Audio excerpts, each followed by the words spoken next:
कर रहे अगली बड़ी महत्वपूर्ण खबर की तरफ, जहां पर बीजेपी के राष्ट्रीय अध्यक्ष जेपी नड्डा के नेतृत्व में दिल्ली में महत्वपूर्ण बैठक होने जा रही है। आज संगठन चुनाव को लेकर दिल्ली में महत्वपूर्ण बैठक आज, जहां पर बीजेपी अध्यक्ष जेपी नड्डा के नेतृत्व में इस बैठक का संचालन होगा। प्रदेश अध्यक्ष और पार्टी संगठन महामंत्रियों से बातचीत की जाएगी और संगठन चुनाव को लेकर जो प्रक्रिया है उसको अमल में लाने के लिए एक कदम आगे बढ़ाया जाएगा।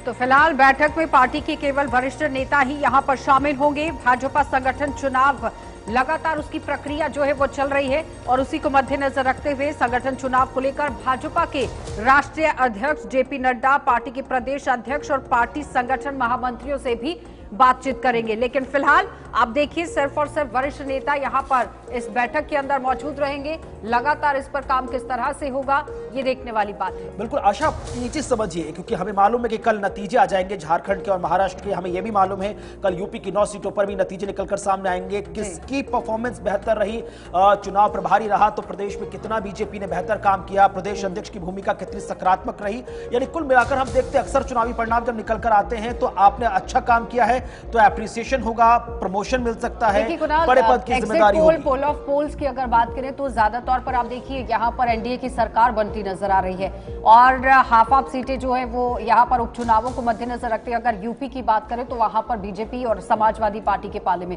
लेकिन जो जानकार हैं, जो ग्राउंड जीरो पर रिपोर्टर डटे हुए हैं, वो कह रहे हैं कि एनडीए सरकार बन तो रही है पोल ऑफ पोल में, लेकिन ग्राउंड जीरो पर नजर नहीं आएगी, क्योंकि जिस तरह से समीकरण इस बार बने थे, साइलेंट वोटर रहा और वोटर किस तरफ अपना रुझान दिखा रहा है ये फिलहाल कल ही सामने आएगा। ये भी समझिए ना, एग्जिट पोल में हरियाणा में कांग्रेस की सरकार बन रही थी, लेकिन ग्राउंड जीरो पर कांग्रेस की सरकार कांग्रेस विपक्ष की भूमिका में निभाती नजर आई। देखना बेहद है कि 2024 के लोकसभा चुनाव के नतीजे, हरियाणा जम्मू कश्मीर के विधानसभा चुनाव के नतीजों के बाद अब एग्जिट पोल की जो क्रेडिबिलिटी सवालों की कटघरे में है वो अपनी इस परीक्षा को पास कर पाते हैं या नहीं कर पाते। विधानसभा चुनावों में जितने भी मुद्दे गिनाए गए, आपने देखा प्रायोरिटी पर सबसे पहले जम्मू कश्मीर को रखा गया, जिसमें सीधा सीधा निशाना कांग्रेस पार्टी पर साधा जा रहा था कि 370 पर अपना स्टैंड बता दीजिए। लेकिन झारखंड के अंदर आपने देखा कि यहाँ मैया योजना जो है वो काम करती नजर आई, ये जानकार कह रहे हैं। दूसरी तरफ यहाँ पर महाराष्ट्र की बात करें तो महायुति और महाविकास आघाड़ी के बीच में कांटे की टक्कर थी, लेकिन